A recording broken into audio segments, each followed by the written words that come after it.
Hola a todos, bienvenidos a esta sesión formativa que esta vez tiene formato de webinar. Hemos pretendido que sea un webinar muy corto, dividido en dos partes, como veis ahí en la imagen, sobre todo para que no se haga denso y para que sea algo interesante, útil y que no nos quite mucho tiempo de nuestro quehacer diario. Eh, Se marca esta webinar en las acciones formativas que ya se iniciaron en Luxiona, con los Luxiona Lightning Bytes, en los que eran grabaciones muy cortitas, en las que explicábamos diferentes temas de iluminación. Ya en ellos hicimos una primera introducción a los ultravioleta y a los efectos de los mismos, en concreto a los efectos del ultravioleta C, y con esta queremos un poco completar y además también tener esa oportunidad de interacción con vosotros, aunque sea a través del chat de YouTube, por motivos organizativos para poderlo tener mejor, pero sí que expreséis vuestras dudas y vuestros comentarios sobre la webinar que estamos haciendo, ¿no? ¿Por qué una webinar con el tema de ultravioleta? Bueno, en los últimos tiempos está habiendo mucha demanda de sistemas que nos puedan desinfectar tanto las superficies como el aire, ¿no? Y se están generando muchas expectativas y también están apareciendo muchos productos que parecen ser soluciones maravillosas a toda la parte de la desinfección, tanto de superficies, como digo, como de aire, ¿no? Sobre todo en estos tiempos de pandemia que estamos viviendo. Entonces, un poco el objetivo de esta webinar es conocer bien cuáles son las posibilidades que tenemos con ultravioleta, que las hay, pero también conocer muy bien cuáles son los requisitos que tenemos que cumplir para instalarlo correctamente, y también conocer que es una iluminación es una radiación que tiene muchas ventajas a la hora de la desinfección, pero también tiene algunos inconvenientes que hay que conocer y controlar muy bien.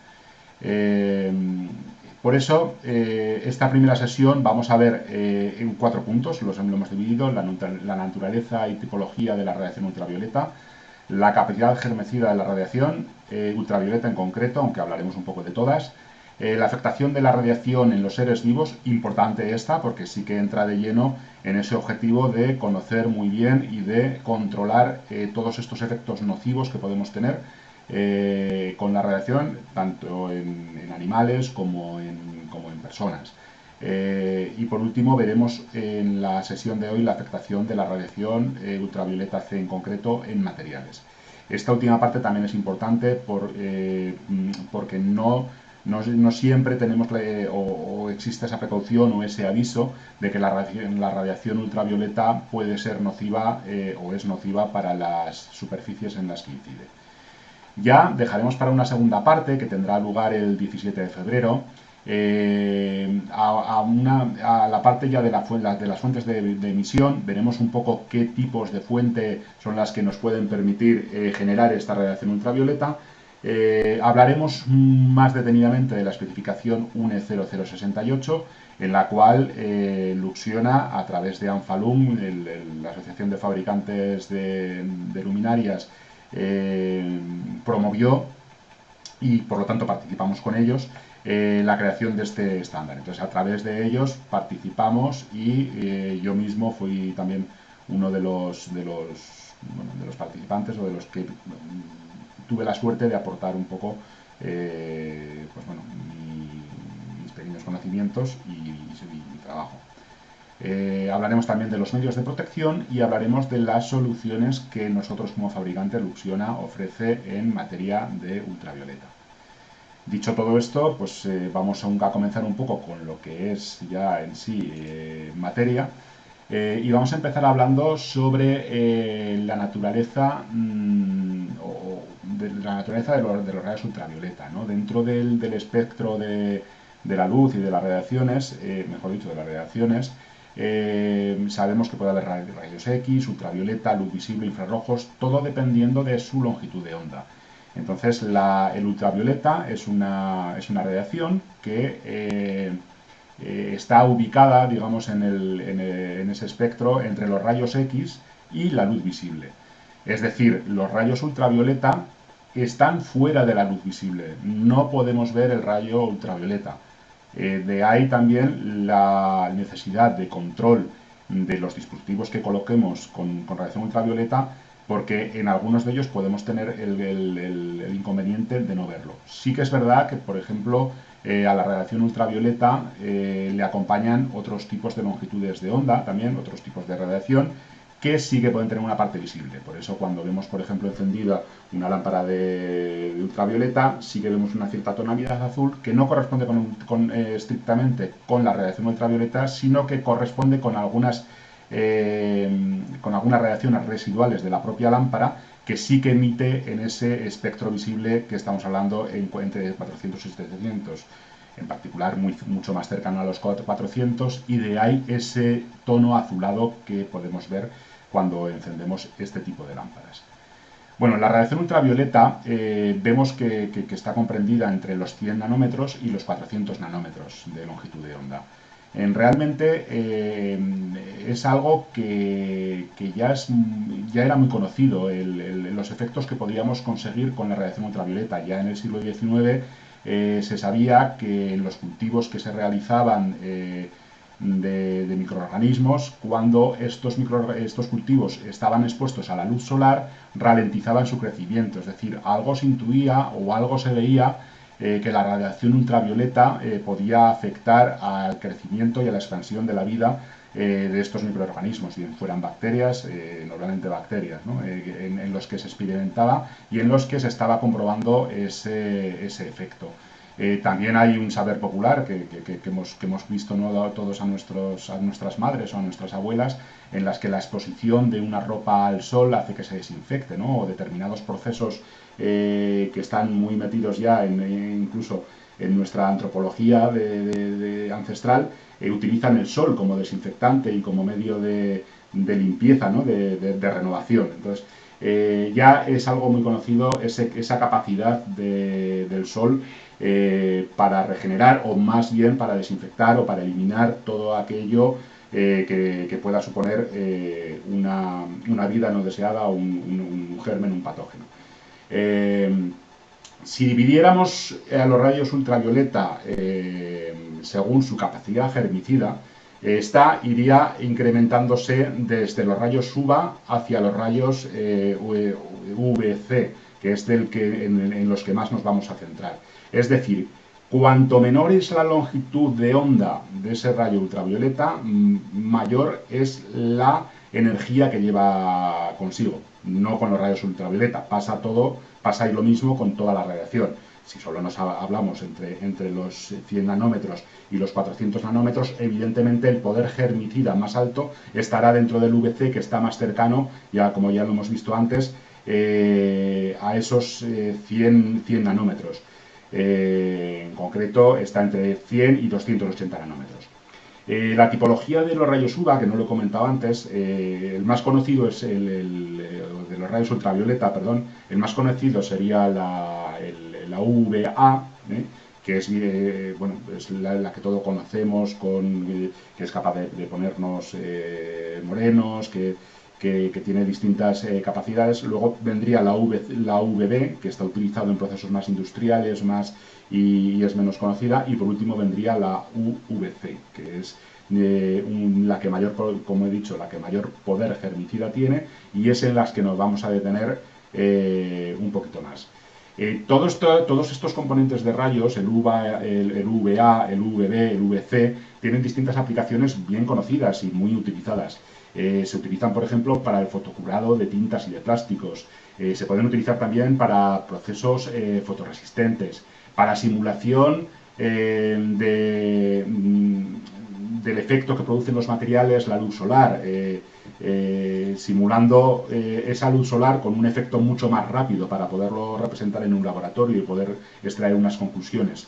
Puede haber pruebas de decoración, cómo va a un determinado tinte a sobrevivir a estos rayos. Se utiliza también, por ejemplo, en odontología y en general en desinfección. Todos hemos conocido ya desde hace tiempo la posibilidad de desinfectar el agua, por ejemplo, con radiación ultravioleta, ¿eh? Todo esto es muy conocido y ahora lo que sí que nos está ocurriendo es que con la demanda que hay de sistemas desinfectantes, de buenos sistemas desinfectantes, la radiación ultravioleta ha vuelto un poco a su bueno, a valorizarse en cuanto a su poder germicida.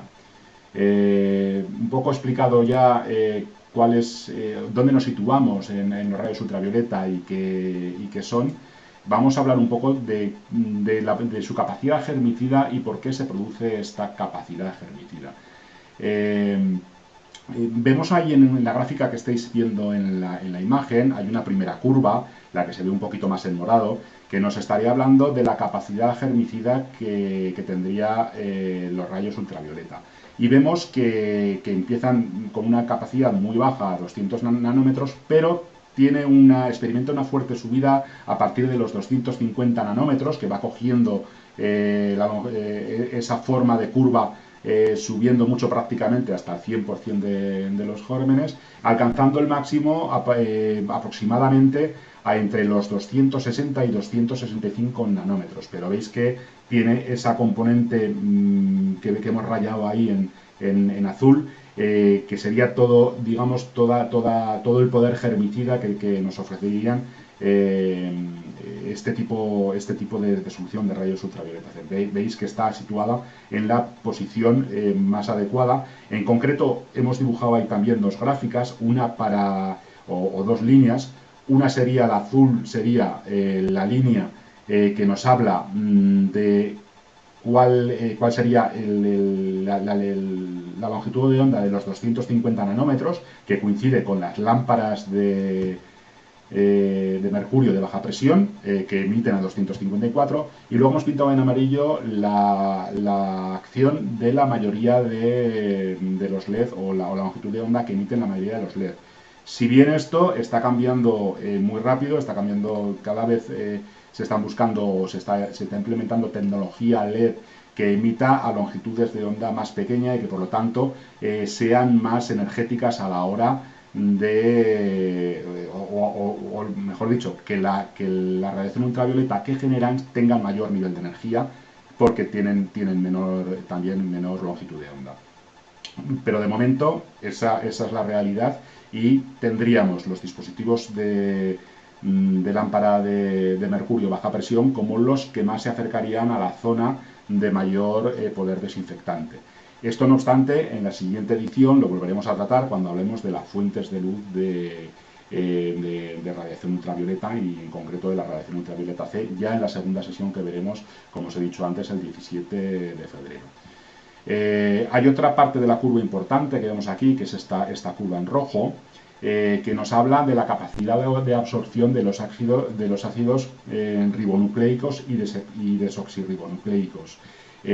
Como sabéis, bueno, en nuestras células pueden estar estos dos tipos de ácidos formando parte de su composición, y tiene una capacidad de absorción que va variando también dependiendo de la longitud de onda de la radiación que le está llegando. Entonces, vemos que esta gráfica también se acerca mucho la máxima absorción a la zona donde además tiene el máximo poder germicida y donde también estamos emitiendo con la lámpara de 254 nanómetros, o bien si estamos utilizando una de 280, un poquito más alejada, perdón, 270, un poquito más alejada de esta zona de mayor efectividad, pero también con cierta efectividad germicida y, como ya os he comentado antes, con posibilidad o con pronóstico de que cada vez estas fuentes de emisión ultravioleta con LED sean más potentes.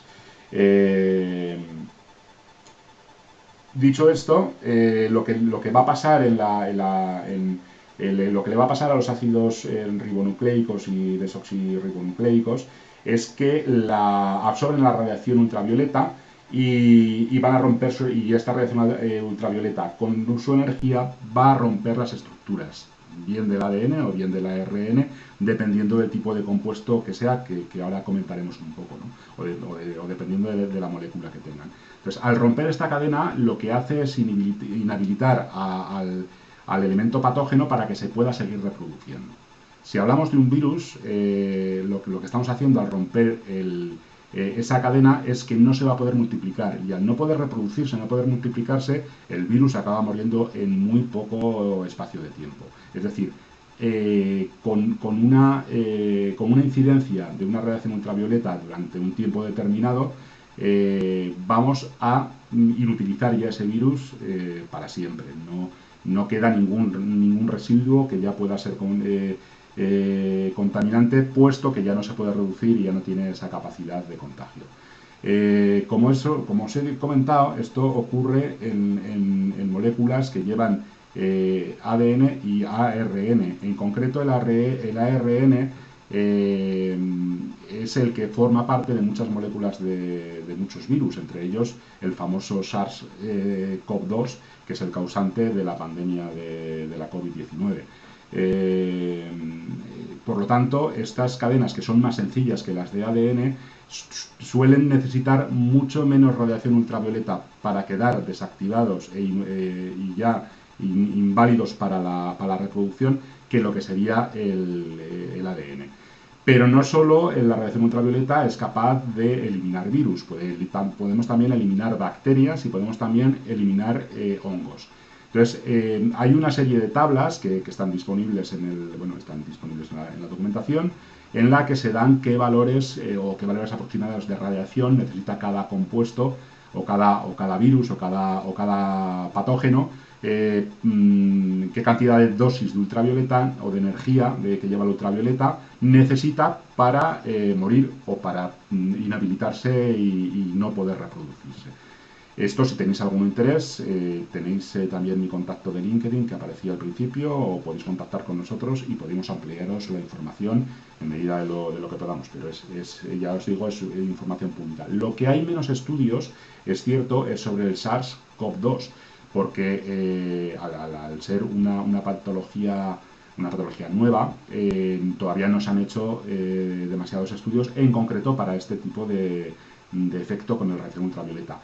Evidentemente ya empieza a haber, cada vez habrá más, y ya están los primeros indicios en los que se asegura que la radiación ultravioleta, sobre todo la radiación ultravioleta de tipo C, es útil y es adecuada para la desinfección de este virus. De hecho, recientemente el Ministerio de Sanidad, además de publicar la especificación 0068, de la cual luego hablaremos también y de la que se basa también esta webinar, publicaba una nota sobre el uso de productos germicidas basados en ultravioleta, en el que ya reconoce que en determinados usos y en determinadas condiciones, que son las que nosotros también estamos proponiendo y las que os estamos explicando, la radiación ultravioleta, y en concreto la ultravioleta de tipo C, es apta para eliminar SARS-CoV-2. Lo podéis ver también si os dirigís al enlace del Ministerio de Sanidad.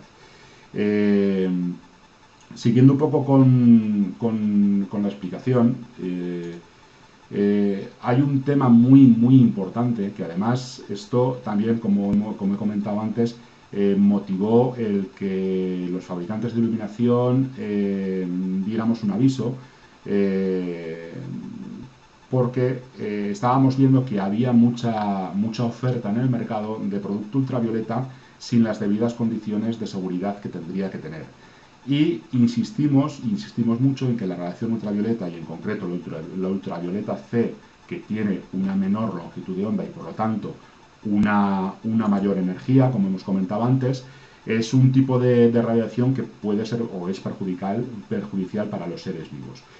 Está catalogada como riesgo fotobiológico alto. ¿Qué problemas nos puede ocasionar en los seres vivos, concretamente en las personas y en los animales domésticos, que también hay que tenerlos en cuenta? Pues puede haber posibles problemas en los ojos, afectaciones sobre todo en los ojos y en la piel. Sabemos ya que toda la radiación ultravioleta es negativa, y sabemos, porque nos lo están repitiendo continuamente los especialistas, que la radiación solar puede causar muchos problemas en la piel.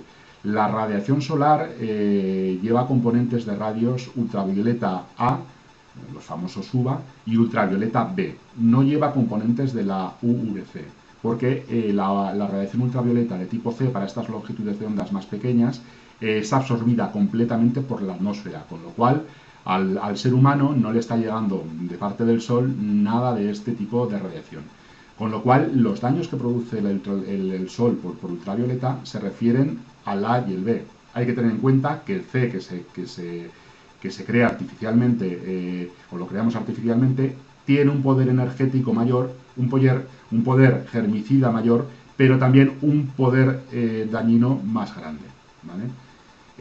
Todo esto porque claro, si esto es tan peligroso, ¿por qué lo utilizamos para la limpieza? Bueno, es potencialmente peligroso, como todo, si realmente lo utilizamos mal. Por esto, un poco también estas sesiones para concienciar y para que seamos todos responsables de cómo debemos hacer este tipo de aplicaciones.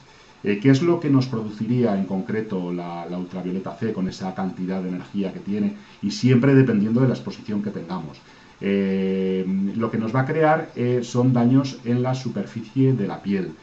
Tengamos en cuenta que el rayo ultravioleta no puede penetrar mucho en la piel. No es como un rayo X que nos pueda ocasionar un daño interno en un órgano interno y que luego pueda provocar un cáncer más severo. Aunque sí que una prolongación o una exposición muy continua a radiación ultravioleta, ya no prolongada, que nos va a quemar la piel, pero sí muchas veces, aunque sea poco tiempo, sí que podría generar problemas de tipo cancerígeno ya el ultravioleta C, pero tendrían que ser repetidas ocasiones. Lo más distintivo y lo que más vamos a apreciar es la quemadura que nos puede provocar en la piel y sobre todo, muy importante y muy grave, es la fotoqueratitis que nos puede crear en el ojo. Estamos diciendo que a niveles superficiales destruye los tejidos, con lo cual nos puede destruir tejidos en la piel, pero nos puede también destruir los tejidos superficiales de la córnea. ¿Vale?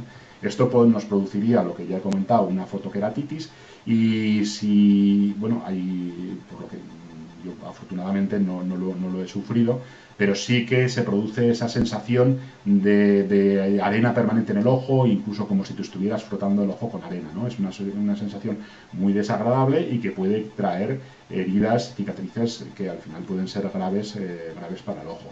Y en la piel lo que nos hace es producir eritemas, es decir, la parte superficial de la piel se quema, se destruye, y por lo tanto es esa afectación que nos crea y ese malestar que podemos tener por esas quemaduras de la piel.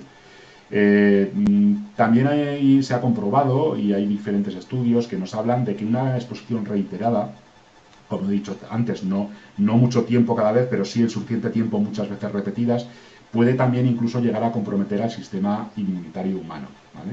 Y sobre todo esa posibilidad de que al final un tejido dañado continuamente pues pueda acabar en problemas más graves como podría ser el cáncer, ¿no? Pero ahí sí que tendríamos que tener esas prolongaciones continuadas en el tiempo, o sea, esas exposiciones prolongadas en el tiempo que nos acabara produciendo esta situación. En cualquier caso, la exposición con este tipo de radiación no puede exceder los 30 julios por metro cuadrado hasta si la radiación va hasta 279 nanómetros, que es la que hemos estado hablando para las aplicaciones que hemos visto, o bien 60 julios a 254 nanómetros, que era la parte que hemos visto que nos daba la lámpara de mercurio de baja presión. Continuando un poco más adelante, veríamos también qué afectaciones pueden tener la radiación ultravioleta en los distintos tipos de materiales. Bueno, nos va a depender mucho del tipo de material que estemos utilizando. No la radiación ultravioleta puede ocasionar daños en materiales, de hecho, esto va implícito en la energía, en la mayor energía que posee este tipo de radiación, depende un poco del tipo de material que tenga. Sí que cuando produce daño, estos daños tienden a ser irreversibles, es decir, el daño se está produciendo ya sobre la propia molécula del material, con lo cual no va a haber posibilidad de regenerar ese material. Habría que cambiar un recubrimiento o habría que hacer algo con él.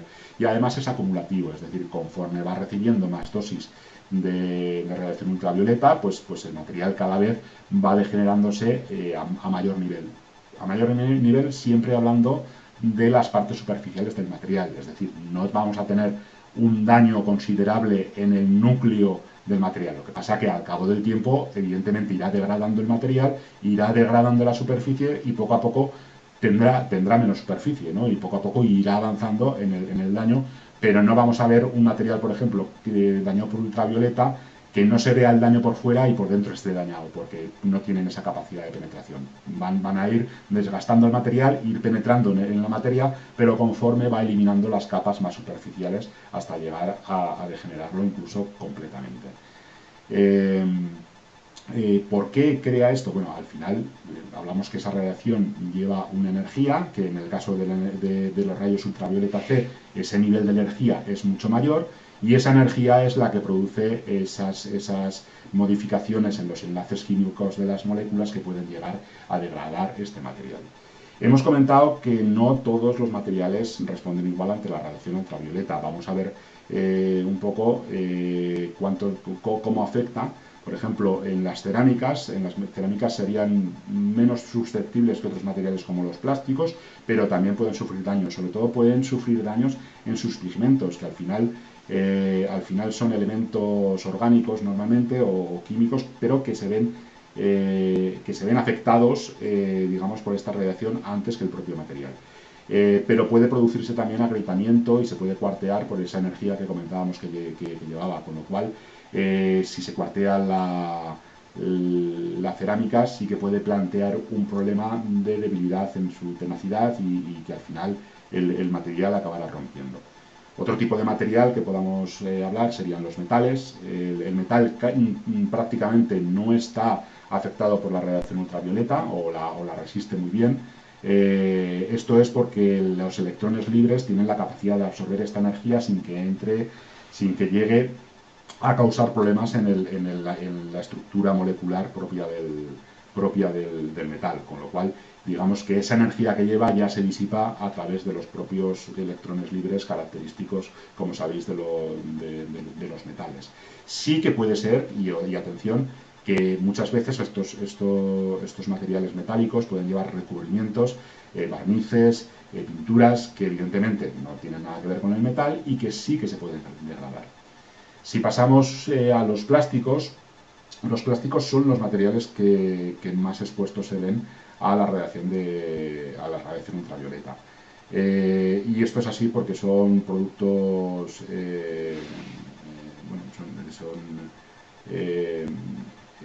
en su composición, que son orgánicos y se degradan rápidamente, sus moléculas se degradan rápidamente. Además, este hecho de degradación de plásticos es de los que más estudiado está en materiales, es decir, al final, seguramente por los efectos del sol, está muy detallado cómo pueden hacer frente a las radiaciones ultravioleta.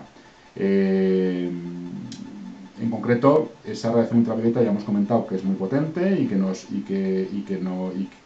muchas veces se degrada el material si nosotros dejamos un plástico al exterior durante muchos días, al final esa radiación solar lo va a acabar deteriorando. Lo que pasa con el ultravioleta C es muy similar. Se deteriora también, igual que con el A y con el B, pero potenciando más o haciendo más rápida esa degradación, puesto que, como ya hemos dicho antes, tienen mayor capacidad energética que los rayos ultravioleta B y los rayos ultravioleta A, que son los que nos está aportando la luz solar. Entonces, ahí lo que nos va a ocurrir, como hemos dicho, esa degradación debido a la energía que llevan dentro de las moléculas del propio plástico, que además se puede ver muy incrementada, y esto es importante a la hora de tener en cuenta los materiales o de analizar sobre qué materiales podemos exponer, se va a ver muy potenciada por la acción de la intemperie. Es decir, si nosotros tenemos que desinfectar una superficie en el exterior que además de estar dándole el sol, le vamos a aplicar una radiación ultravioleta, que sepáis que la combinación de la radiación ultravioleta junto con la acción de la intemperie va a acelerar de manera muy rápida la degradación de ese producto, más que si lo hiciéramos en el interior, donde no está la intemperie y no está atacado por estas condiciones. Es difícil dentro de un plástico saber cuál va a ser su afectación. Muchas veces nos preguntáis, bueno, ¿cómo me va a afectar esto al plástico que tenemos? Pues es que es tan diferente como tipos de combinación o de composiciones distintas pueden haber a los plásticos, ¿no? Pero sí que podemos establecer una correlación de que aquellos plásticos que sean más sensibles a la degradación con la luz solar van a ser más sensibles también a la degradación con la radiación ultravioleta. Los estudios que más se han hecho son para ver cómo actúa o cómo envejece un material con la acción de radiación ultravioleta para longitudes de ondas correspondiente a los ultravioletas A y a los ultravioletas B. No tanto a los C, porque no hasta, bueno, de no ser que se sometan a un proceso, por ejemplo, de desinfección, como los que estamos hablando, habitualmente, como hemos comentado antes, no vienen ya en el paquete de ultravioleta que nos llega con la radiación solar. Por ello, resumiendo, al final, el que mejor nos va a poder decir cómo va a afectar esa radiación ultravioleta va a ser el fabricante del propio material, y sobre todo si le preguntamos por cómo le afecta esa radiación ultravioleta básica, que sería la del sol. Sí que sabemos, por ejemplo, que componentes como el PVC o el cloruro de polivinilo o el poliuretano son más resistentes a la radiación material, a la radiación ultravioleta que otros tipos de materiales. Y por último nos quedaría la afectación que tendríamos para los textiles. Bueno, en los textiles lo que más observamos es una decoloración, un desvanecimiento, se ve también un resecamiento de las telas y también una tendencia a quebrarse internamente esas fibras. Es decir, es lo típico que parece que una tela está perfectamente bien, la tocas y se acaba deshaciendo, ¿no? Esto puede ser efecto de la radiación ultravioleta en general, específicamente de la radiación ultravioleta C. ¿Qué podemos hacer con los materiales que se ven o que necesitamos, por ejemplo, irradiar con ultravioleta C para ser desinfectados? Bueno, sí que es verdad que sabemos que existen determinados compuestos como son los absorbentes de los ultravioleta o como son los antioxidantes, que pueden retrasar esta degeneración de los materiales. Por ejemplo, un absorbente se añade a un textil o se añade a un plástico y lo que va a hacer es crear un recubrimiento que disipa la energía del rayo ultravioleta antes de que penetre en las fibras interiores, con lo cual digamos que dentro de lo que es el tejido le va a llegar menos energía y por lo tanto se va a deteriorar menos. O bien se pueden colocar antioxidantes también que se incorporan dentro de los componentes tanto del plástico como del textil, dentro como aditivos poliméricos, es decir, estos antioxidantes lo que van a hacer es que, aunque reciban esa misma radiación, no se va a disipar en las capas exteriores, pero esa radiación lo que van a ser menos influenciados por esa radiación, es decir, los estamos convirtiendo en un plástico más fuerte. Con lo cual, como os decía al principio de la sesión, la radiación ultravioleta hay que conocerla, hay que saber sus usos, hay que saber sus precauciones y hay que saber también cómo protegernos de esos inconvenientes o de esas condiciones de uso que tiene. Todo esto lo ampliaremos más en la sesión del día 17, os pasaremos también enlaces y os pasaremos la correspondiente información, y en ella, por hacer un poco ya de referencia o que sepáis lo que vamos a tratar, vamos a ver cuáles son las fuentes de emisión de ultravioleta C. Ya os he comentado que no vienen en el sol, con los cuales se crean artificialmente. Hablaremos de lo que ya hemos comentado de la especificación 10068, que es la que nos va a introducir en la parte de la instalación de los dispositivos, de los medios de protección que tendremos que utilizar cuando irremediablemente nos tengamos que ver expuestos a este tipo de radiación. Ya hemos visto que los rayos ultravioleta no penetran y con protecciones superficiales podemos tener completamente solucionado. Y luego también veremos un poquito cómo la parte de producto Luxiona puede ayudaros en todos los temas de desinfección ultravioleta. Bueno, Espero no haberos cansado demasiado. Creo que hemos hecho un pequeño recorrido interesante sobre la parte del ultravioleta C. Ya os digo, cualquier duda, cualquier cuestión que nos queréis hacer, si no la habéis planteado ya en el propio chat de la reunión, podéis hacerlo cuando queráis y os lo iríamos contestando, así como tenéis también mi contacto de LinkedIn, si queréis comentarme algo, podéis hacerlo, nos podéis llamar directamente. Gracias y espero veros en la segunda parte. Venga.